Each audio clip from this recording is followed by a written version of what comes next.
Hola, ¿qué tal? Buenos días, tardes o noches, espero que estén muy bien listos para escuchar un video más sobre anécdotas o historias.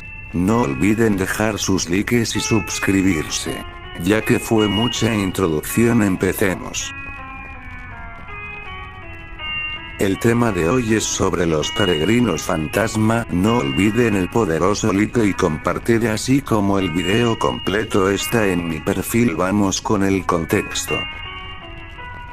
Los peregrinos fantasma son una leyenda profundamente arraigada en el folclore mexicano, especialmente en zonas con gran misticismo y las rutas que llevan a grandes santuarios como la Basílica de Guadalupe. Según la tradición, son los espíritus de personas que fallecieron mientras realizaban una manda, una promesa religiosa, y no pudieron llegar a su destino. Al morir en el trayecto, sus almas quedan atrapadas en el camino, obligadas a repetir la peregrinación eternamente hasta que alguien cumpla la promesa por ellos o rezos especiales los ayuden a descansar. La vestimenta. Suelen vestir túnicas antiguas, sarapes gastados o ropas de épocas pasadas. A menudo, sus rostros están ocultos por sombras o capuchas. La trampa. Si la persona acepta la vela y la guarda, al amanecer descubrirá con horror que la cera se ha transformado en un hueso humano. Las almas de los que no pudieron cumplir su manda, por eso uno pide por ellos y también los ayudamos con oraciones y en nuestras mandas para ayudarlos a que sean perdonados y que puedan descansar en paz. Yo soy de Aguascalientes, fui a San Juan de los Lagos desde La Chona caminando con manda. Cada año voy, pero con manda también pedía a la Virgen, por ellos me iban acompañado. Yo lo sé, vi una sombra que me seguía, gracias a Dios llegué.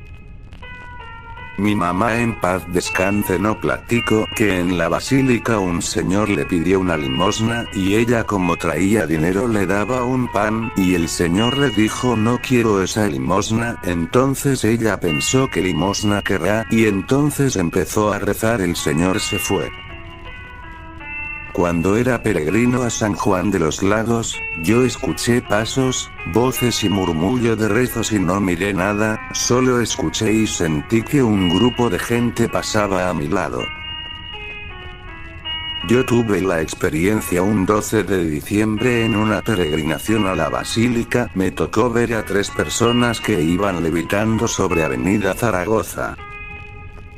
Para la visita a la Virgen de Talpa, cuando vas caminando y se te hace de noche, van personas detrás de ti protegiendo tu camino. A mi sobrina, a un amigo y a mí, así nos pasó. Nos acompañaron hasta que llegamos a donde íbamos a pasar la noche.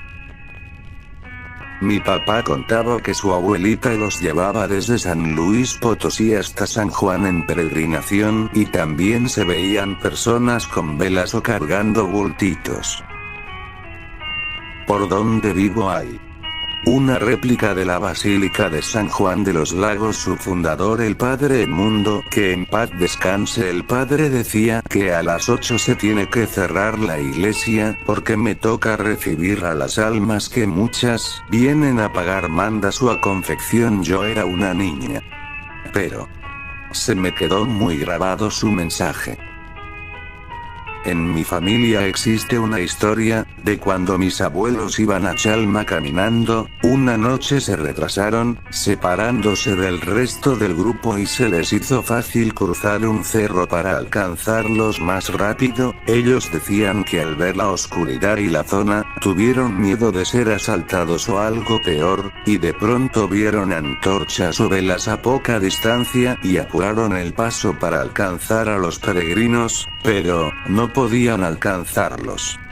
Por momentos se cansaban y aquellas personas se detenían también, como esperándolos. Mis abuelos contaban que así siguieron por bastante tiempo y que ya casi amaneciendo, vieron a los peregrinos entrar en una espesa niebla, pero no volvieron a salir. Con los primeros rayos del sol, llegaron a la Huehuete, donde estaban los peregrinos con los que iban originalmente. De los otros peregrinos, con los que avanzaron durante la noche, nadie más los vio. Mis cuñadas cada año les dan un refrigerio a todos los peregrinos, que pasan un cafecito y pancito, y las urban de nuestro pueblo avisas cuántos vienen y la distancia para que se alisten, pero siempre el último avisan que vienen 4 caminando, pero nunca llegan y todos los años es lo mismo. Este año, fui a darle gracias que me dieron de alta del hospital, prometí ir a llevar pan, mucha gente me lo rechazó, pero a la entrada de la basílica una mujer vestida diferente morena, me agradeció y me dijo que Dios esté contigo, me sentí feliz. Cuando le señaló a mi esposo, la señora ya no estaba, tenía unas flores en su cabeza, aún la recuerdo. A mí me dijo mi hermano que vio así a unos peregrinos, y que desaparecieron por acá por Querétaro, igual iban a la iglesia de la Virgen del pueblito, y que les dijeron compañeros de trabajo que es una peregrinación fantasma que se ve año con año. Que descansen en paz mi abuelito, lo miraron porque debía una manda a la Virgen de Talpa, y ya estaba muerto, y su compadre lo miró, y no sabía que estaba muerto. Cuando le digo a mi abuela dijo no compadre, mi esposo ya está muerto, y el compadre dijo comadre, yo mire a mi compadre. A mí me tocó ver una peregrinación en Chalma, la verdad no sé si era fantasma o no, el chiste es que nosotros llegamos a un punto de descanso y ellos nos pasaron. Al acabar de descansar nosotros tratamos de alcanzarlos pero no lo logramos. Cuando llegamos al santuario de Chalma los buscamos pero no los encontramos, preguntamos con las demás peregrinaciones y no las vieron. Cabe mencionar que esa peregrinación iban todos vestidos de ropa color blanco. Hace muchos años unos vecinos de mis papás en Ciudad de México, un matrimonio de personas mayores tenían una manda anual para ir a visitar la Virgen de San Juan de los Lagos en Jalisco. Ese año el esposo no quiso ir al viaje y la esposa se fue sola. Cuando llegaron allá a la basílica, la señora vio a su esposo entre la gente y hasta él le dijo que ya la había alcanzado. Pasaron juntos a dejar la manda y el señor volvió a desaparecer. En aquel tiempo las comunicaciones no eran tan rápidas, y pues cuando volvió la señora a su casa, se enteró que su esposo había fallecido unas horas después de que ella se había ido de viaje y ya solo la estaban esperando para sepultar a su esposo. Yo soy de Jalisco y cuando era niña me iba con unos tíos a San Juan y los 3 días que dura, uno caminando y haciendo las Aves Marías en la noche, que es el descanso para dormir. Se ve muchísima gente y celadores. Y en la madrugada cuando empieza uno a caminar, siempre que habíamos la formación nos decían no ayuden a nadie, no le den nada a nadie hasta que salga el sol y solo conocidos y quédense en el camino. Y se mira la columna enorme. Y en una ocasión una señora se le arrimó un muchacho ya casi para llegar a San Juan en el último descanso que hacemos. Y le dice me cuida este morral, voy al baño, y ya era hora de seguir y el muchacho nunca llegó y al camino empezó la señora que se sentía mal, que el morral estaba muy pesado y ya no podía caminar más. Y se arrimó mi tío que era celador, en paz descanse. Y le dijo no le hubieras cuidado nada porque era una niña. Y cuando llegaron al templo, se lo entregó a un sacerdote y eso no me consta, pero dijeron los celadores mayores que eran esos, y mi tío después de muchos años murió yendo a San Juan y dice mucha gente que lo han visto cuidando la columna y se descanse al salir el sol. No sé si sea verdad, pero mi tío fue desde que era niño, sus papás lo llevaban y él hizo una promesa. Mi tío igual me contó, que él y otros amigos fueron a Miutlan y se le anocheció, entonces, decidieron regresar a Tehuacán caminando y por Villa Alegría, vieron una peregrinación y apuraron el paso para alcanzarlos, pero y cuando vieron se metieron a un camino, y ya no estaban, se habían desaparecido. He escuchado de los peregrinos que van a Talpa de un hombre que se le emparejó a unos peregrinos y les dijo que llevarán su ofrenda hasta el altar de la Virgen de Talpa. La única vez que fui de peregrino a San Juan de los Lagos, iba junto a una señora amiga mía, caminábamos por los cerros, cuando vimos a una viejita y la tomé del brazo, ayudándola a pasar por un lugar lleno de piedras. Mi sorpresa fue que al dar unos pasos yo, volteé a ver a la viejita y ya no estaba. Era imposible que desapareciera de mi vista en tan pocos segundos. Seguimos caminando, pero ya íbamos asustados mi amiga y yo. Nos contó mi abuelita hace muchos años que ella tenía una amiga, la cual debía una manda y un rebozo al señor de Chalma por una promesa de un milagro cumplido, y cuando lo iba a llevar le dio flojera y dijo mañana lo llevo, pero al día siguiente fue de mala gana a dar las gracias y a dejar el rebozo. Cuando regresó a su casa encontró el rebozo en la cama, le dijo su mamá cuando prometes algo debes llevarlo con buena actitud, ahora ve y pide perdón al señor de Chalma y entregarle lo que prometiste porque él es muy castigador. Es cierto, yo en una peregrinación también vi a una señora que iba cargando una mochila llena y dos niños, uno a pie y el otro en una carreola. Le ofrecí ayudarla a cargar su maleta y al paso del trayecto no la volví a ver, la esperé todo el resto del camino y nunca la encontré. Además, al llegar a la iglesia del patrono de la salud, me llegó la tarde y nunca llegó al destino, y al abrir la mochila encontré solo comida, eran sándwiches y me los comí ese día. Para mí no se me olvida, a la señora no le vi la cara bien, pero de que nunca llegaron al final de la caminata es real. Ella no apareció en todas la peregrinación, se lo conté a mis amigos y no me creyeron, pero sí existen esas almas. Mucho texto, esta es mi historia. Yo fui antorchista guadalupano. Siempre te dicen que tienes que ir con fe y no pensando malas cosas porque ocurren accidentes.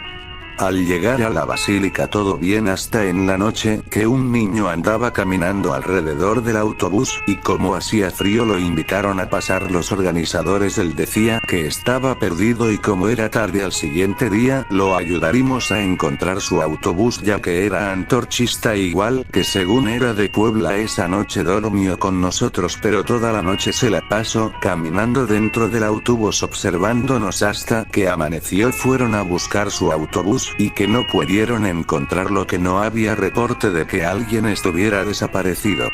El niño nos dijo que era de Puebla, que conocía dónde vivía, que si lo acercábamos y lo dejábamos cerca en alguna caseta policial, así que decidimos llevarlo con nosotros, pero ya sentíamos una vibra rara cuando estábamos en camino. 3 veces el autobús se quedó sin freno y fue de sorpresa porque en todo el camino no nos había pasado algo así. Ya rezando volvían a funcionar y al checarlo no tenían nada, así que nos dio un miedo y ya estando en Puebla le dijimos que ya lo pasaríamos a dejar, y él dijo que él no era de Puebla, que era de Oaxaca, que no se perdió, que escapó porque su familia no lo quería, pero aún así lo dejamos ahí en una caseta de Puebla con los policías. Seguimos hasta llegar a un pueblo llamado Polvorín en San Andrés Tuxtla, Veracruz, y nuestra sorpresa que ahí estaba el niño esperándonos y no podíamos explicarnos cómo, si lo habíamos dejado con los policías. Ahí estuvo, convivió con nosotros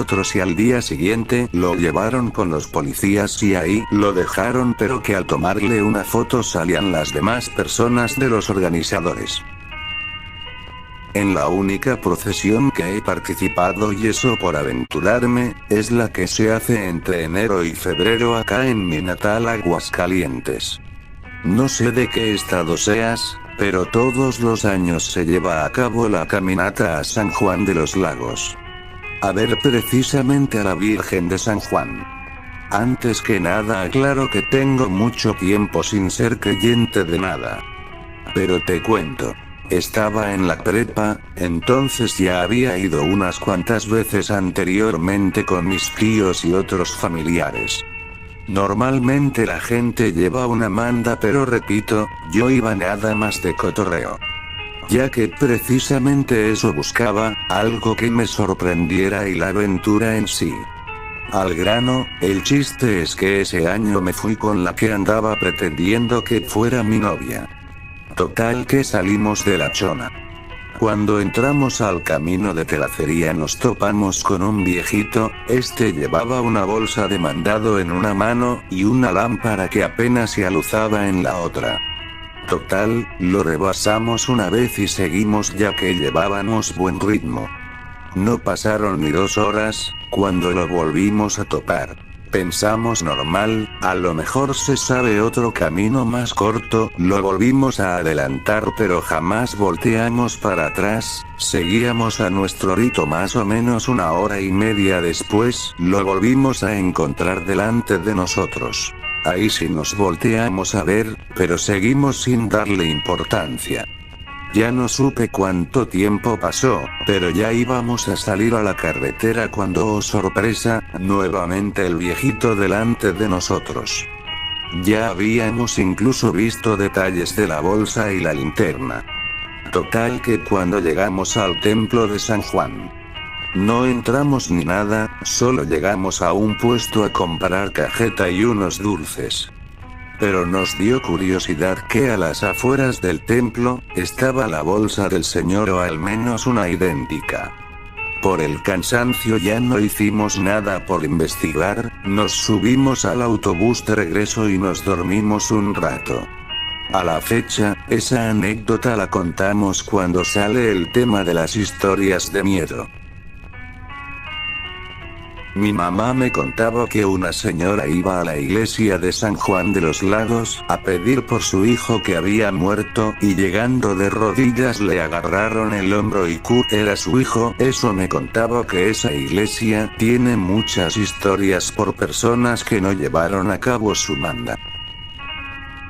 Yo una vez fui en el grupo donde iba, ya ubicaba a peregrinos que iban detrás y delante mío, pues entramos, vi a una ancianita que de repente apareció, pero era una señora ya muy ancianita. Ella iba sola y cargando un costal blanco, la veía y de repente ya no, y cuando ya íbamos entrando a San Juan ya jamás la vi, pero en los tramos que me tocó verla es tal como lo describen, iba con la cabeza agachada, y me quedé con esa duda, ¿era persona o fantas? Mi abue ayudó a una persona con un costal, le dijo que lo esperará en la entrada, no llegó, y él lo entregó al cura y resulta que eran restos. Me cuenta mi abuela que a una de sus hermanas, una vez una señora que iba con muchos niños, le pidió que si le ayudaba a cargar su mochila y dijo que sí, se la llevó todo el camino hasta llegar al templo, y en el templo se dio cuenta que la señora ya no estaba, y fue a Cosas Perdidas a llevar la mochila, y le dijeron que si sabía que traía, porque está muy pesada, a lo que responde que no, y la abren y era puros huesos. Es tan cierto, mi mamá me contó que cuando ella fue con mi papá en el camino, vieron a un señor de la tercera edad, con las manos como cenizas o manchadas con cal. Dice que ese señor llevaba un bote chilero con una vela adentro. Lo que más se les hizo raro fue ver al señor con ese tipo de luz, ya que, pues en el camino vendían lámparas o las regalaban. Entonces dice que en un tramo ese señor se les perdió entre la gente, y dice que a ese señor jamás lo volvieron a ver. Esto pasó hace unas horas. A la esposa de mi primo se le apareció una señora con un bebé cargando, y cuando volteó ya no estaba la señora. Dice la esposa de mi primo que la señora se le quedaba mirando muy feo, así solo como enojada, y camino más rápido y volteo y la señora desapareció. Soy de San Luis Potosí, cada año voy en Semana Santa en bicicleta, salgo de noche, hay un tramo no sé dónde mero es. Pero no nos dejaban de chiflar y se burlaban de nosotros con unas carcajadas. En una ocasión nos salió una persona pero no tenía pies, solo de la cintura para arriba, como si fuera en el puro viento, y si eran como las 3 a.m. solo íbamos mi hermano y yo. Mi abuela me contó que así pasó cuando falleció mi bisabuelo, murió haciendo la promesa que iba a ir a ver a la Virgen de San Juan por haberle cumplido una manda, y como falleció antes, supuestamente lo habían mirado caminando junto con la gente, pero ya tenía meses de haber muerto. A nosotros este año, escuchábamos las risas, yo digo que eran brujas, se escuchaban lejos y en medio del cerro, también siempre sentía pasos atrás de mí, volteaba y no era nadie, la gente venía muy atrás, luego venía con mi hija y a su lado, yo miraba a alguien y volteaba, y le echaba la luz y no era nadie, no le comenté porque no se asustara y ya de regreso me dice Mandy, cuando íbamos caminando a un lado de ti yo veía a una señora de negro y por eso te echaba la luz, y yo me sorprendí porque dije lo mismo, miraba yo a tu lado, hija. Hasta aquí el video de hoy, no sin antes un ¿sabías que? Los querubines son seres angélicos de alto rango en la tradición judeocristiana, descritos en la Biblia como guardianes de la santidad divina y portadores del trono de Dios, a menudo asociados con la plenitud del conocimiento y la protección de lugares sagrados. Simbolizan la sabiduría, la presencia divina y son representados con múltiples alas y rostros. Función bíblica. Mencionados desde el Génesis 3:24, para custodiar el Edén, aparecen en Ezequiel y Apocalipsis con 4 caras, hombre, león, buey, águila, y 4 alas, sirviendo a la voluntad divina, naturaleza y funciones jerarquía. En la teología cristiana, se sitúan en la primera jerarquía, justo después de los serafines. Guardianes. Su papel principal es el de protectores de los lugares sagrados. Tras la expulsión de Adán y Eva, Dios colocó querubines con espadas de fuego para guardar el camino al árbol de la vida en el jardín del Edén. Portadores del trono. Se les describe como los portadores o el soporte del trono de Dios, simbolizando su presencia constante y gloria. Naturaleza y funciones jerarquía. En la teología cristiana, se sitúan en la primera jerarquía, justo después de los serafines. Bueno, hasta aquí llega el vídeo de hoy, espero les haya gustado y me apoyen para seguir haciendo más contenido, no olviden sus likes y compartan para seguir creciendo, como también dejar sus anécdotas para que puedan salir en un siguiente vídeo. Muchas gracias y hasta pronto.